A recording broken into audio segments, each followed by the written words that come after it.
Pasensya na kayo, Manuel, sa nangyari, Jessica. Hindi ko napigilan yung mga anak ko. Kami nga dapat niyong humingi ng pasensya sa inyo eh. Sobrang problema na yung dinala namin sa inyo. We're very sorry, Tita Felma. Ate Colleen.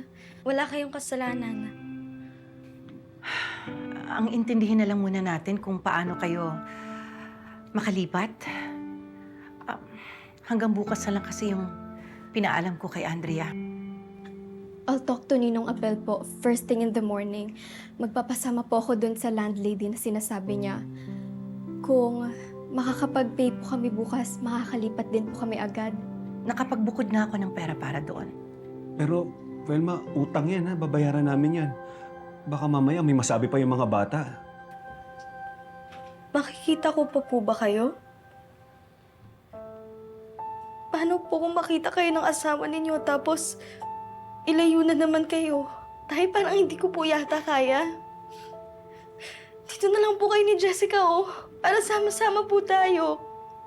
Mas safe po kayo dito. Huwag niyo po akong iwan, Tay. Dito na lang po kayo. Colleen, hindi pwede ang gusto mo. Nay, bakit na naman po hindi pwede? Dahil masasaktan na naman sila ate at kuya? Nay, anak niyo rin naman ako. May right din naman ako sa bahay na to, Nay. Kung pwede pong mag-decide sila ate, pwede rin po ako mag-decide. Ang desisyon ko, magstay po dito sila tatay at Jessica. Kung papaalisin niyo po sila, sasama ako.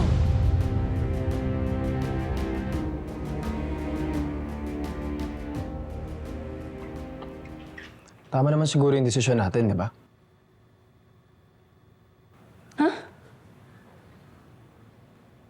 Ano yun, Kuya? Nag-second thoughts ka? Kuya, remind ko lang sa'yo, ha? Baka nakakalimutan mo, ilang hapunan na wala tayong makain. Kasi si nanay walang tindang longganisa. Walang kanin? Kuya, paano ako makakapagsaing? Kita mo namang inaalagaan ko tong si Colleen, oh. Ikaw na lang kaya. Tapos wala pang mailuto. O di ba nagnakaw ka pa nga ng isda? Sandali. Aling Cora, pakilista na lang po. Thank you! Wait ka ba? Ano po? Tapos yung mga kapitbahay natin, walang ibang ginawa kundi pagchismisan tayo, pagtawanan tayo. Kasi yung lalaking yun may ibang pamilya na. May iba na siyang anak sa Saudi. Nakabuntis siya ng ibang babae. Hindi totoo yan. Pawin mo! Tulong mo, sige. Kaya mo yan! Kaya mo! Sige! Kaya mo yan! Kaya mo yan! Uy! Siguro humingi tayong tulong kay Tito Noah. Baka matulungan tayo mapaalis yung lalaking yan.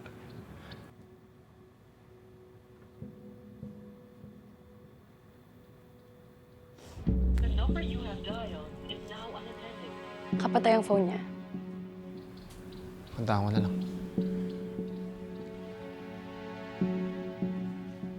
Colleen, hindi ka pwedeng sumama sa kanila. Bakit hindi? Pamilya ko pa rin naman sila. Anak, paano naman yung nanay mo? Eh, siya naman yung mangungulila sa'yo. Anak, maraming taon na kayong magkakasama. Isa na nga yung tumayong ama't ina sa inyong magkakapatid. Hayaan mo magkahiwalay kayo dahil lang sa akin? Anak, hindi tama, ha? Di tama na saktan mo sila. Lalong-lalo na yung nanay mo. Pero tay, mamimiss ko po kayo. Pati po si Jessica. We'll miss you too, ate. Pero don't worry. Dadalawin mo naman kami sa lilipatan namin, di ba, ate? Paano naman ako makakasigurong makikita ko pa kayo? Tay, nung huling umalis po kayo, baby pa po ako noon. Simula nun, hindi ko na po kayo nakita. Anak, ang hirap kasing mangako eh. Hindi ko naman kasi hawak kung anong mangyayari sa akin. Ganito na lang, anak. Basta isipin mo, nagkasama tayo, nagkapatawaran. Yan lang, anak. Masayang masaya na ako. Tama na. Tama na, huwag ka nang umiyak. Huwag ka nang umiyak. Tama na. Ha? Para sa inyo din naman yun. Para hindi na kayo guloy na Hazel. Tsaka, para magkasundo na kayong magkakapatid o magkakaayos na yung pamilya nyo. Anak, yun lang talaga yung gusto kong mangyari. Tama na, tama na. Tama na. Huwag ka nang umiyak.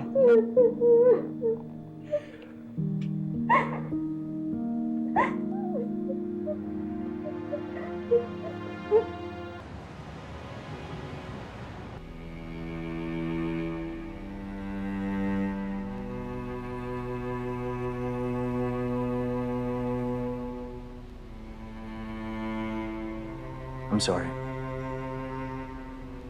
I don't think it could help you. Nakapag-decide na si Felma. Hindi na natin mababago yun. Ganun-ganun na lang yun, Tito. Hindi niyo man lang po siya ipaglalaban ulit kahit konti. What for, anak? Hirap na ako ipaglaban siya. Paano kaya ngayon na nagsasama na sila sa iisang bubong? Pero Tito, kung magpakita kayo sa bahay tapos panindigan yung mahal niyo si nanay, malay niyo mapabilis yung pag-alis ng lalaking yun. I have done that. Sinubok ko manindigan, remember? Ilang ulit kong sinuyo si Felma. Pero she completely shut me out. I think it's really over between us. Pero tatay pa rin naman po namin kayo, di ba? Pwede pa rin po namin kayo malapitan. Initsipwera na ako ng nanay niyo. Hindi ba magiging kalabisan naman kapag ipagsisiksika ko pang sarili ko sa pamilya niyo, anak? Besides, I'm leaving for Davao tomorrow. I really need space to recover from this. I think you guys have to go. Maaga pa ang flight ko bukas.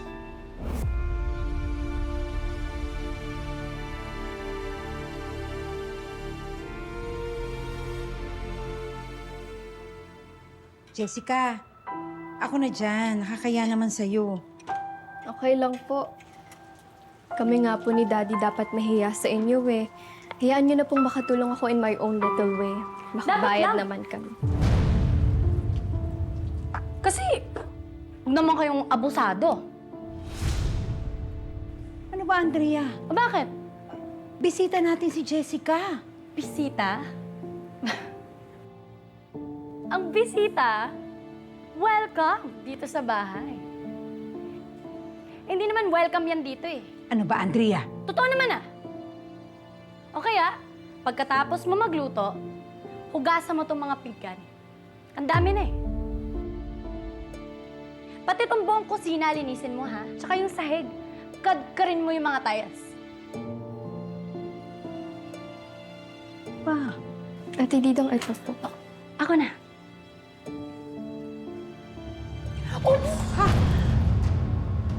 Andrea!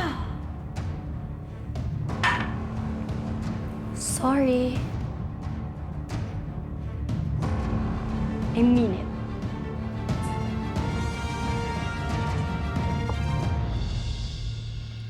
Okay lang po, Ate Didang. Ate Andrea, konting tiis na lang. Mamaya o bukas lang, makakalis na din kami. Well, I can't wait. Sobra ka na, Andrea, ha? Okay lang po. Naku, ano ba yan? Oh, balik ka.